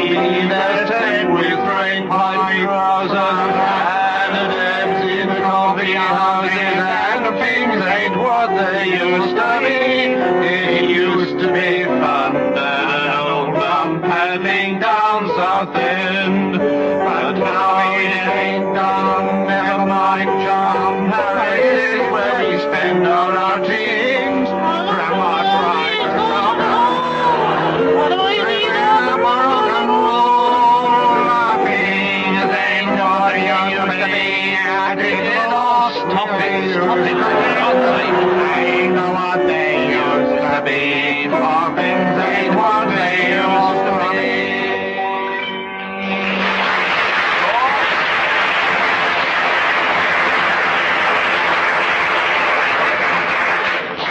Can't help feeling sorry for Lionel Barr. First bankruptcy and then this. Give it 1 mark for interpretation. This is where I give the team some time to think up names for the late arrivals at the Geographical Society Ball. At the very end of the program, they're going to be asked to announce these late arrivals, and that's the ball that you have to announce them for, the Geographical Society Ball. Right. On now to a thing which is called, a round which is called Daffy Definitions. In this round, I shall give each player a word which they may or may not know, and ask them to define it. If their definition is anywhere near the correct one, I shall be very surprised. Tim Brooke-Taylor, yours is the first word. Who is it? And it is Gaius Cutus. Gaius Cutus? Gaius Cutus. A Gaius Cutus is a left-handed toothbrush used by a little-known African tribe, so little known that not even I've heard of them. One thing that is known about this tribe, in fact, is that they have these left-handed toothbrushes for the teeth that they wear around their left hand, capture from their enemy. That is known. That's the only thing. Well, that's extremely doubtful, but it's better known than any other fact. That's probably true. That's all we've got to work on, anyway. Well, I'll give you 1 mark for that. Thank you. Because it is, in fact, a mythical four-legged beast with legs on one side longer than on the other to enable it to walk round the sides of steep hills. That is... That's another theory, but I don't...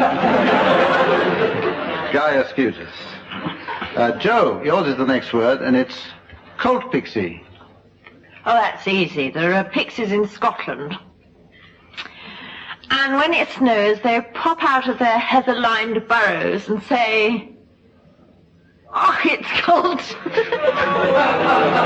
Hence their names. It is fairly close to it. A colt pixie is a mischievous hobgoblin supposed to appear as a colt and mislead men into bogs.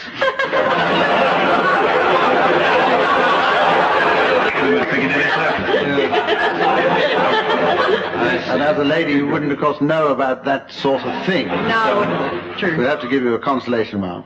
Now then, who's this? Graham. I want you to define a fern tickle. Well, this comes from Old Middle English. In fact, just to the left of Middle English. Tickle, as we know, is the approximation of the digits to a susceptible portion of the anatomy and the pleasurable or otherwise sensation produced by their motion. Fern, it's true. He's a doctor. Fern, He's a doctor. He is a doctor. He is a doctor. Fern comes from the Scandinavian, higher Scandinavian, well, halfway up Scandinavian, and fern, the same root that we get the word fun. So a fern tickle is an enjoyable tickle.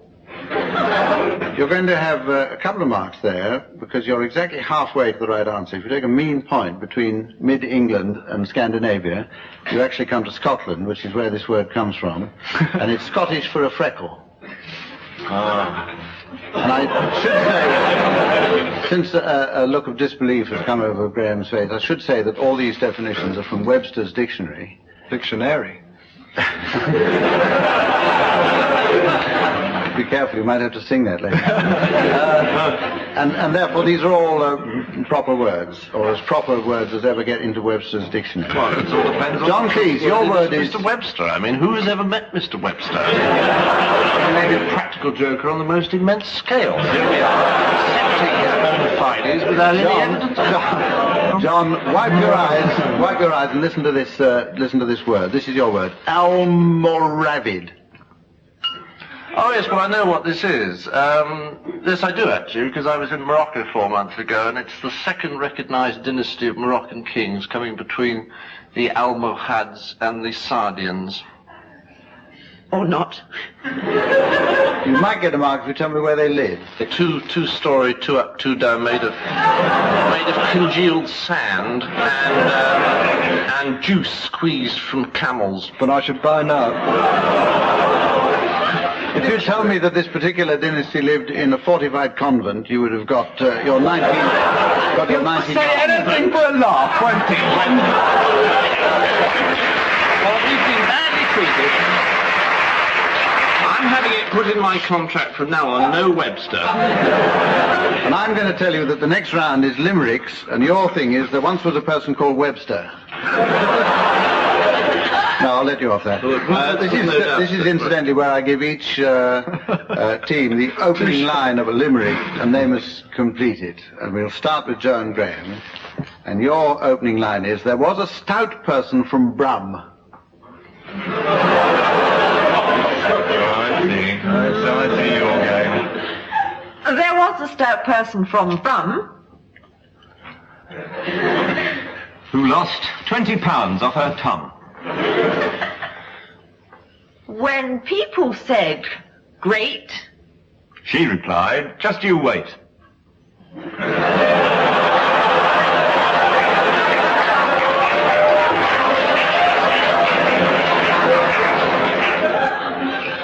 till you see what I've lost from my thumb.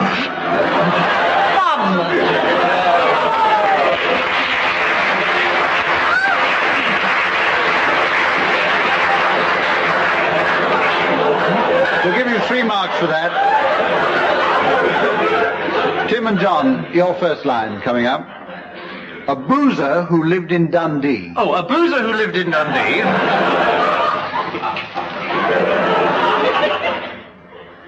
Decided to go on a spree. He visited pubs. Where he drank out of tubs.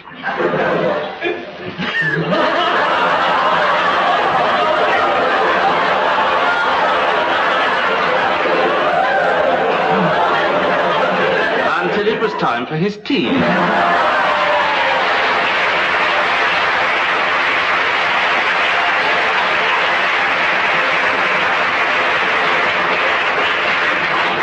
Score at the moment is 8 to Joe and Graham and 7 to Tim and John. And this next round is the singing relay, where I give each team a song to sing, taking alternate words. And anyone who spoils the song by singing out of turn or out of tune will be taken from this place, hung, drawn and quartered, boiled in oil, and compelled to listen to a complete replay of this series. Joe and Graham, your song, please, is Second Hand Rose. I'm wearing second hand hats, second hand clothes. That's why they call me second hand clothes. Even a piano in the parlor for 10 cents on the second hand toils. I'm wearing second hand toils. I never get a single thing that's new. Even Jacob Plumber is the man I adore. Had to tell me he'd been married before. Everyone knows that I'm just second hand rose. Second Avenue.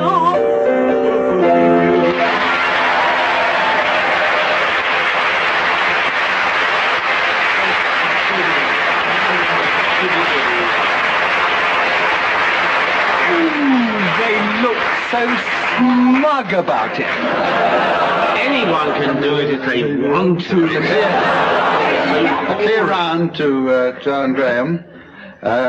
Tim and John, your song is The Ballad of Davy Crockett.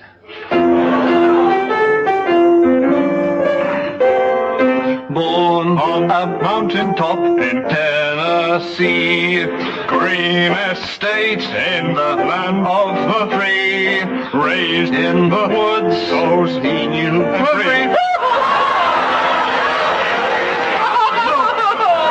That's very difficult. So's he knew every tree. That's As this is the last programme and you're lagging behind by 1 point, we'll allow you to try and regain a mark by singing it again much slower.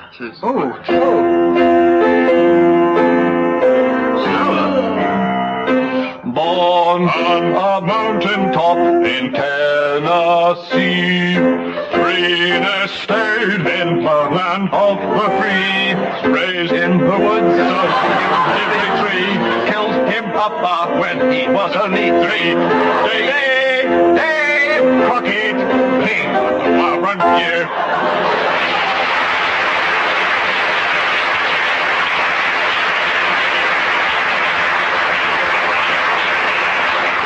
Dave Lee at the piano there, taking the law into his own hands. So the score now is 8, 9, 10, 11 against 7, 8, 9, 10, 11. It really doesn't matter who's got which. The next round is a round called Spot the Noise. This time I shall ask each player to identify for 1 mark a noise. Now the way we're going to judge this is a sort of composite noise which has been put together by the effects department, and the players are asked to give a plausible explanation for this particular noise, and they'll be judged on the strength of the applause that they get from the audience here. So Graham, first of all, here's your noise.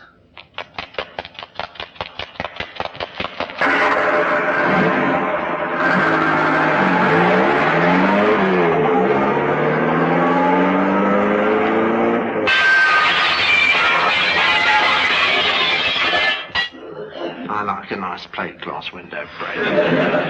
Ah, yes. What was that? That was somebody doing a Le Mans start. Oh, yes. It was Helmut Mecklenburg-Strelitz doing a Le Mans start. It's true.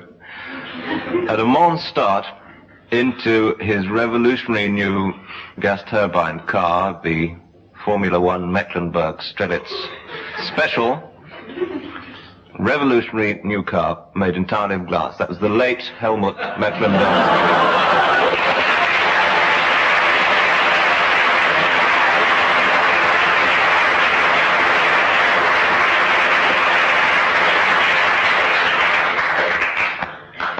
Right.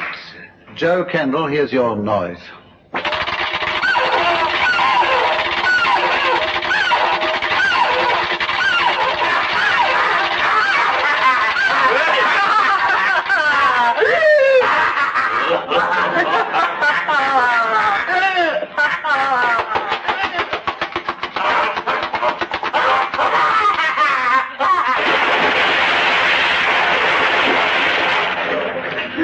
Easy. Easy. It's, rural celebrations on Phil Archer's wedding night, which consists of mincing crows in a squeaking machine and throwing Walter Gabriel headfirst into a vat of milk.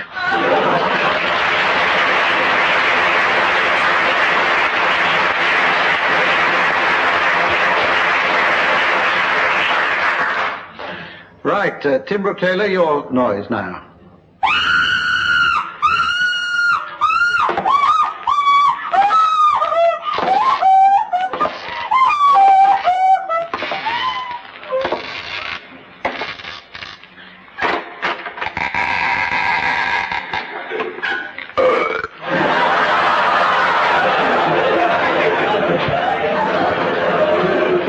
A new musical version of Gone with the Wind.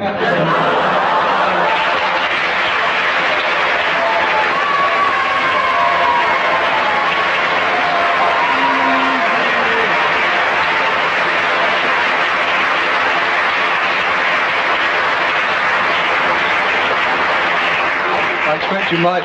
John It might thinks not be your allowed. noise coming up.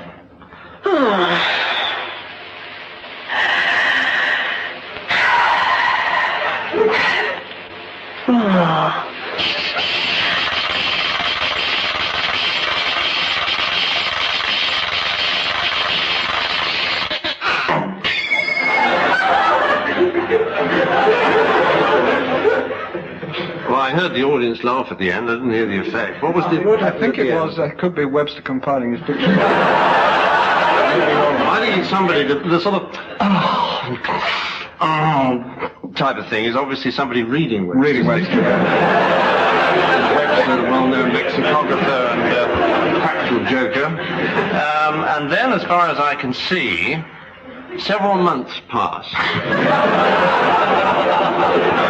Then there was a sound effect of Mr. Webster's index fingers being fed into a mincing machine. And then our studio audience laughed. I didn't hear the last bit, but I think it was sort of cries of almost unbearable cries of pain and agony, which I couldn't really hear because the audience were giggling. But that's, I would say, probably it was about 12 minutes late.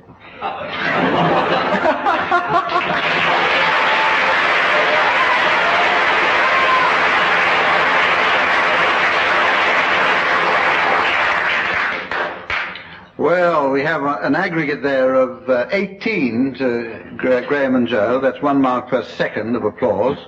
And an aggregate of 17 to Tim and John, bringing the score 2. Now we go on to Calypso time. If you've noticed a certain amount of sort of padding up to now in the program, it's been to delay the moment when we come to Calypso time. Each team will be given by me a subject on which they must improvise a 4-line calypso, singing alternate lines. Tim and John, your subject, please. Crafts. I'll do the beginning. I went to... Just warming up. Oh, I went to Crafts the other night. The dog's owners, they were an incredible sight. They've started to behave so much like their pets. They had to plant trees in the toilet.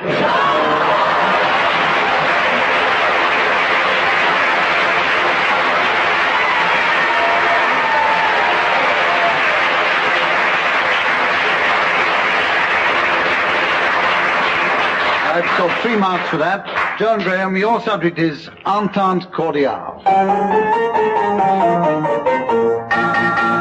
Her Majesty the Queen the other day. She went to Paris a long way away. The only question I am asking. Asking? You! Ah, that's easier. The only question I'm asking you is what did Monsieur Pompidou?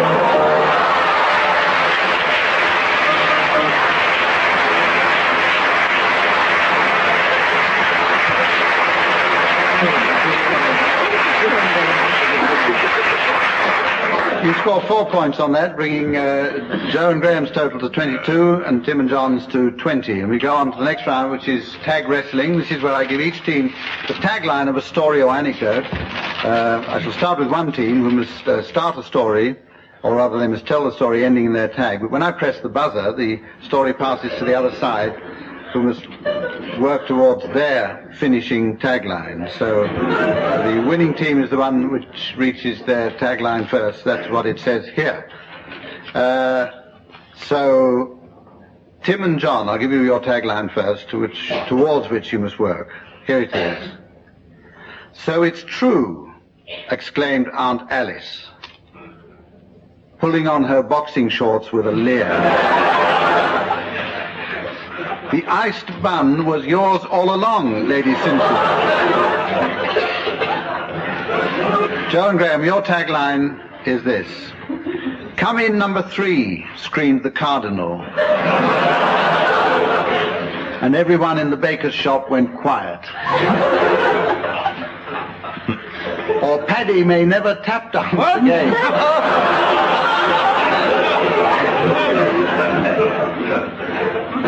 And we're going to start this story off with Tim and John. John.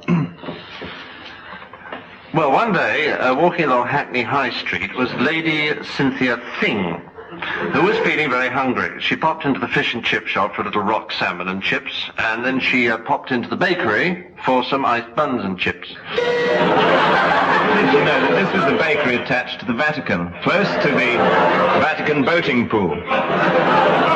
In Wapping High Street? Cardinal what? In Wapping High Street? That's the Wapping Vatican. That was not the one in Rome, you fool. They're everywhere. Anyway, Cardinal Wilson was standing by the boating pool watching the boats going past when Paddy, who had come to say a prayer to St. Jude, the patron saint of lost causes, stopped by and passed the time of day saying, I'm about to push you in. And he did. Paddy dived in to help him, and they both drowned.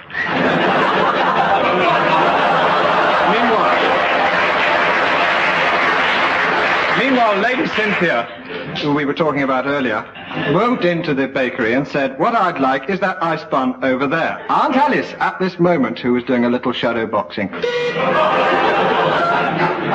a remarkable act of faith, the Cardinal and Paddy rose from the water, and as he had to change his clothes, Paddy put his tap shoes on to keep his feet dry. Tap shoes on to keep your feet dry? Turn them on. Oh, I see, you turn them on. So, anyway, this nun said to the... No, that's another story. What about it? To Aunt Alice, whose recent acts had faded from the memory, and who was in fact shadow boxing and having a hell of a job keeping the shadows in the boxes, because once you played they came out. He thought, this is very strenuous work. Get out, said the Cardinal. Now, Paddy was once again finding it very difficult to tap dance because of his recent immersion in the boating lake. And an emergency operation was prescribed by the Cardinal. Ah, they said, the only person who can perform this operation is out there, in boat number 3 in the middle of the boating lake. You probably see him from where you are. Ah, that's Aunt Alice's sister. You remember Aunt Alice? Do you know her? She's the famous boxing champion. Meanwhile, shadow boxing champion. Meanwhile, Alice was boxing her champions. No, she wasn't. Was putting her boxes into shorts. I'm going to go blim, blim, blim. Blim, blim, blim. There, I told you so. That was quite irrelevant to what the Cardinal was about to say. The Cardinal, notwithstanding Aunt Alice, said, come in number 3. So it's true, exclaimed Aunt Alice, pulling on her boxing shorts with a leer, the ice bomb was yours all along, Lady Cynthia, the end. We win! We win! We win!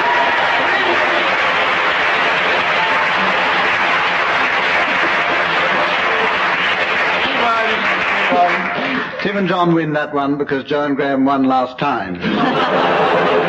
25 to Joe and Graham, 23 to Tim and John. We come to the point where I ask the teams to announce the late arrivals at the Geographical Society Ball. 1 mark per name. Let's hear first of all from Graham Garden.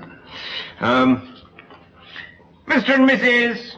Eastern Hemisphere, and their son Western Hemisphere, and his brother Eastern Hemisphere.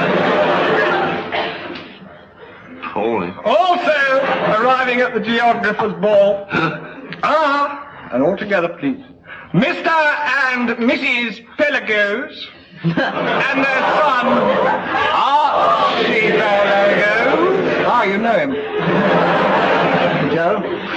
Arriving at the ball, Mr. and Mrs. Transatlantic Crossing and their dog, Rough Transatlantic Crossing.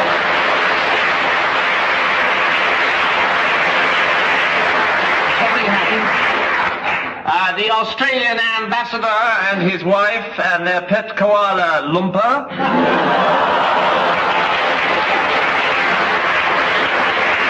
Mr.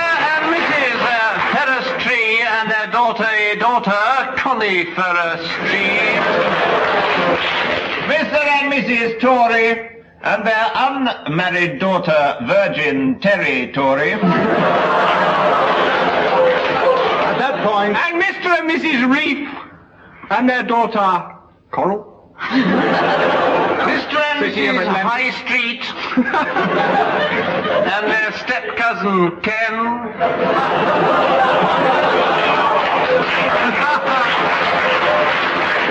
Mr. and Mrs. West Passage and their daughter, North West Passage. Mr. and Mrs. Mountains and their son Andy. At this point, Mr. and Mrs. Zimbalist Jr. and their son Iceberg.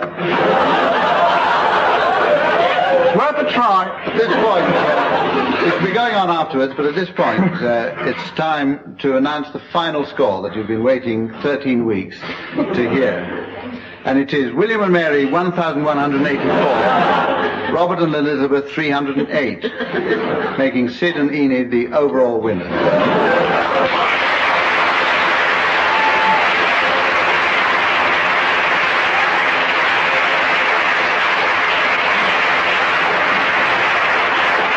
It only remains to say goodbye on behalf of Joe Kendall and Graham Garden, Tim Brooke-Taylor and John Cleese, and our musical accompanist and director, Dave Lee.